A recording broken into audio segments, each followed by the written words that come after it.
রিদ্ধিশের পাপা গতকাল রাতে এসছে, আর আমার এতটা পরিমাণই শরীর খারাপ যে তোমাদের সঙ্গে ভিডিওটা শেয়ার করব। তারপরে রাতে বাজি ফাটানো হয়েছিল, মন্দিরে যাব, তখন কিন্তু যেতে পারিনি আর ভিডিওটা কন্টিনিউ করতে পারিনি। তো এখন দেখো মন্দিরে প্রসাদ বিতরণ হচ্ছে আর ওখানে সবাই মিলে যাচ্ছি। দিদি বাবা আগে চলে গিয়েছিল, দিদি এসেছে আবার পেছনে যাচ্ছে, আমি আর এখন রিদ্ধিশের পাপা যাচ্ছি। শুভ সকাল বন্ধুরা, নতুন একটি ভিডিওতে তোমাদের সবাইকে স্বাগত জানাই। কালকে তো একদম মরেছিলাম যা অবস্থা, আজকের একটু বেঁচে উঠেছি। যাই হোক, তোমরা কেমন আছো? আশা করি তোমরা সকলে ভালো আছো, সুস্থ আছো। আর আজকের মন্দিরে যাচ্ছি, তোমাদের ওইখানে ভিডিও আমি শেয়ার করব। এত সুন্দর পরিবেশ আর সবাই মানে সবার প্রসাদ ধরা হচ্ছে, মানে প্রসাদ ধরছে, মানে বিভিন্ন জায়গায় তো বিভিন্নভাবে হয়। তো এইখানে কেমন হয় সেটাই তোমাদের সঙ্গে শেয়ার করব। আশা করি ভিডিওটা মানে খুব ভালো লাগবে তোমাদের, আর যারা গ্রামের এইসব জিনিস পছন্দ করো তাদের জন্য খুবই ভালো লাগবে। তো ওইখানে যাই, তোমাদেরকে দেখাবো। গতকাল আমার এতটা পরিমাণ শরীর খারাপ ছিল, তোমাদের সঙ্গে যে সব কিছুটা শেয়ার করব সেটা কিন্তু পারিনি, কারণ রাতে অনেক মানে কীভাবে মানতের বাজি ফাটে, কি হয়, কি গান হয় না হয়, সবটাই যে শেয়ার করবো সেটা কিন্তু আর পারিনি। তো সেই কারণে আজকের এই যে দিদি বেরিয়ে যাচ্ছে, আমিও এখন বেরিয়ে যাব। আর রিদ্ধিশের জন্য টুপিটা আনতে এসেছি, কারণ দেখছি বাইরে ঠান্ডাটা আছে। সকালে একটু রোদ হয়েছিল, তো এখন দেখছি আবার একটু ঠান্ডাও লাগছে। তো যাই হোক, ওখানে যাই, ওখানে গিয়ে তোমাদের সঙ্গে ভিডিওটা শেয়ার করবো। এই যে দেখো দিদি, তো চল।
গ্রামের শীতলা দেবীর মন্দিরে পুজোতে কিভাবে প্রসাদ বিতরণ হয় সবটাই তো তোমাদের দেখালাম। আশা করি তোমাদের খুব ভালো লেগেছে। তো আমার বাবার বাড়ির গ্রামে কিন্তু এইভাবে প্রসাদ বিতরণ হয়। তো ওইখান থেকে এসে কিন্তু মানে প্রসাদ নিয়ে আসার পরে আমরা যাচ্ছি দেখো সাইকেলে করে এক ঠাকুরমশাইয়ের বাড়িতে। রিদ্ধিশের জন্য কুষ্টি দেওয়া হয়েছে, তো কুষ্টি উনি আজকে দেবেন বললেন, তো সেই কারণে গিয়েছিলাম। তো সেখান থেকে চলে এসেছি বাড়িতে, মানে সেখান থেকে আধ ঘন্টা 40 মিনিটের মধ্যে বাড়ি চলে এসেছি।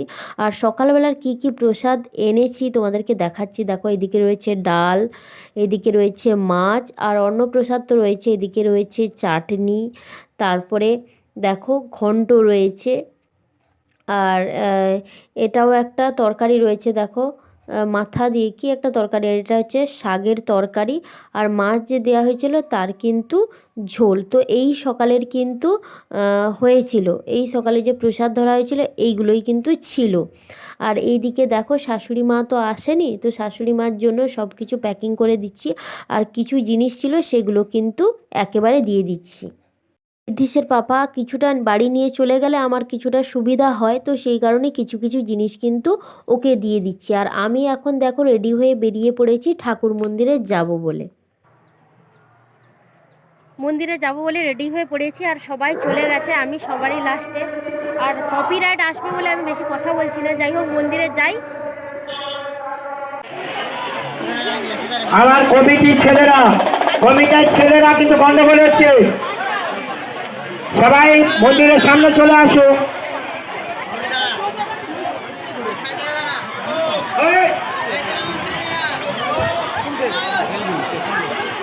হ্যাঁ, সে আইসারি দাঁড়িয়ে আছে, আমি আসতে পারলি না।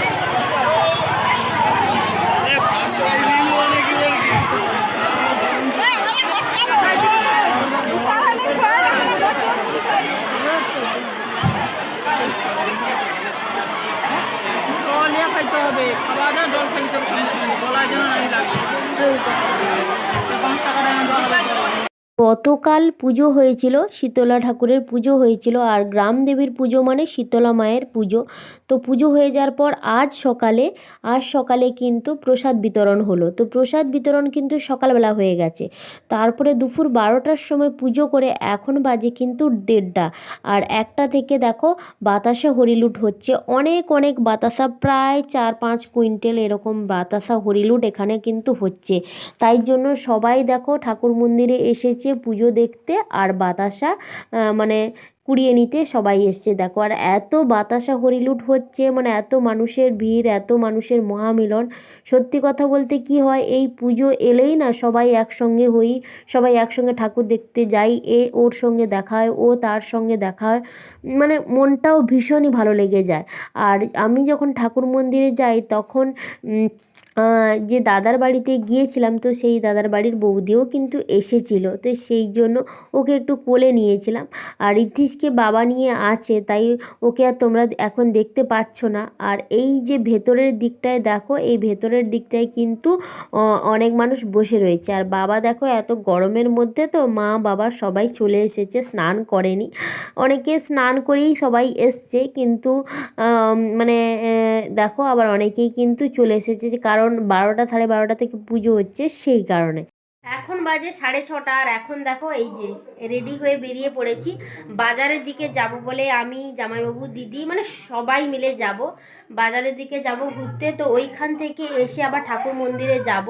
তো দুপুরের পর থেকে তোমাদের সঙ্গে আর ভিডিওটা কন্টিনিউ করতে পারিনি, কারণ এত ঝামেলা, মানে ঝামেলা বলতে এত, মানে সবাই এসছি, এত কথাবার্তা গল্প গুজব করছি, বাচ্চা কাচ্চা চারিদিকে এত চিৎকার চেঁচামেচি হচ্ছে, তো সেই কারণে কিন্তু আর ভিডিওটা কন্টিনিউ করতে পারিনি। তো দুপুরবেলা ঋদ্ধিষ অনেক পরে খাওয়া দাওয়ার পরে ও একটু ঘুমিয়েছিল। তো তারপরে আমি উঠে একটু জামা কাপড় গোছাচ্ছিলাম, কারণ ঋদ্ধিষের পাপা সকাল থেকে মানে ভোর রাতে উঠে চলে যাবে, আর বাবাও যে এসছে বাবাও কিন্তু ভোর রাতে উঠে চলে যাবে। তো সেই কারণে কিছু গোছগাছ করার ছিল, বাড়িতে পাঠানোর ছিল, যেহেতু কলকাতায় গিয়েছিলাম, অনেক জামা কাপড় নিয়ে গিয়েছিলাম, তো সেইগুলো বাড়ি পাঠিয়ে দেবো। আমি যখন কালকে যাব তখন অনেকটাই মানে বেশি জিনিস হয়ে যাবে, তো একা যেতে পারবো না নিয়ে, তো সেই কারণে ও কিছু বাড়িতে দিয়ে আসলো, আর মার সঙ্গে দেখাও করে আসলো। যাই হোক, আজকের ভিডিওটা তোমাদের কেমন লাগছে সবটা মিলিয়ে তোমরা কিন্তু কমেন্টে জানিও। আশা করি ভিডিওগুলো তোমাদের খুব ভালো লাগবে। আর এখন 6:30 বাজে, প্রায় 8টা নাগাদ কিন্তু এখানে যাত্রা অনুষ্ঠান শুরু হয়ে যাবে। আর গ্রামে যে এখানে যাত্রা হয় সবারই কিন্তু ভালো লাগে, অনেক লোকজন আছে দেখতে, মানে পালা গান যাকে বলে। তো যাই হোক, এখন সবাই মিলে একটু ঘুরে আসি, বড়দিও রয়েছে, ঘুরে এসে যদি মন্দিরে যাই অবশ্যই তোমাদের কেমন পরিবেশ এখন সবটাই দেখাবো। তো চলো তোমরা ভিডিওটা কন্টিনিউ করো। দেখো আমার বর আর আমার পুত্র যাচ্ছি, মানে এমনি ঘুরতে যাচ্ছি ঠাকুর মন্দিরে, এখন কোনো কিছুই নেই। যাত্রাটা তো হবে 8টা 8:30টায়, তখন লোকজন আসবে। তো বাজারের দিকে যাব, তার আগে কিন্তু একটু ঠাকুর মন্দির থেকে ঘুরে গেলাম। হ্যালো বন্ধুরা, হ্যালো বন্ধুরা, হ্যালো বন্ধুরা বলে দাও, বলো হ্যালো বন্ধুরা, কেমন আছো? আমি ভালো আছি, আমি তো বলি সবসময়। এই দেখো সাথী চলে এসেছে। ও মানে বাচ্চা খুবই ভালোবাসে, সে আমাদের বাচ্চা হোক কি আমাদের বাড়ির যে কেউ হোক, ও যাকে পেলেই, মানে যে কোনো বাচ্চা পেলেই ওর হলো। তো ও সবসময় মানে দুর্গাকে নিয়ে থাকে, ঋদ্ধিষকে নিয়ে থাকে, ও সবসময়ই নিয়ে থাকে। যাই হোক, এখন কিন্তু আমরা চাউমিন খাবো না, কিন্তু ওদের জন্য জামাইবাবু টিফিনটা করে দিচ্ছে, মানে চাউমিনটা বানিয়ে দিচ্ছে। সঙ্গীতা, সাথী, ওরা বোনরা মিলে কিন্তু খাওয়া দাওয়া করবে, তো সেই কারণে কিন্তু ওদের জন্য এই চাউমিনটা হচ্ছে। আর এটা কিন্তু মেলার দিকে আছি, আর বড়দিও রয়েছে দেখো। তো ওদেরকে দিয়ে আমরা একটু বাজারের দিকে যাব। আমরা ঠাকুর মন্দিরের কাছাকাছি দাঁড়িয়ে রয়েছি আর কীরকম যাত্রার অ্যানাউন্সমেন্ট হচ্ছে তোমরা শোনো।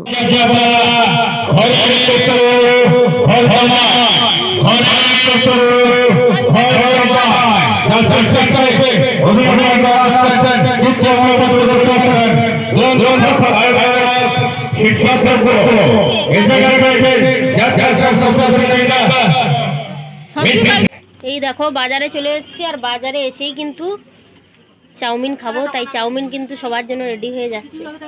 আর রাতে ভাত এসে খাবো কি পরে এসে খাবো বুঝতে পারছি না। তো যাত্রা শুরু হবে 8টা 8:30 নাগাদ। আর ওইদিকে দেখো সবাই বসছে, বড়দি বর দিদি সবাই ওইদিকে রয়েছে। এই যে দেখো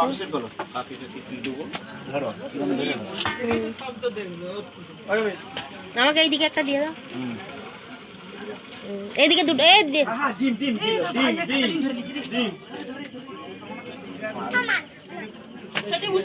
এখান থেকে গেটটা চন্দননগরের আলো দিয়ে কিন্তু পুরোটা সাজিয়ে তুলেছে একদম মন্দির অবধি। যাই হোক রাতে আর আমি যাইনি, তাই জন্য যাত্রাপালাটা তোমাদেরকে আর দেখাতে পারলাম না। তো ভিডিওটা এখানেই শেষ করছি। কেমন লাগলো সবটা মিলিয়ে অবশ্যই কমেন্টে জানিও। দেখা হচ্ছে নেক্সট ভিডিওতে। সবাইকে টাটা।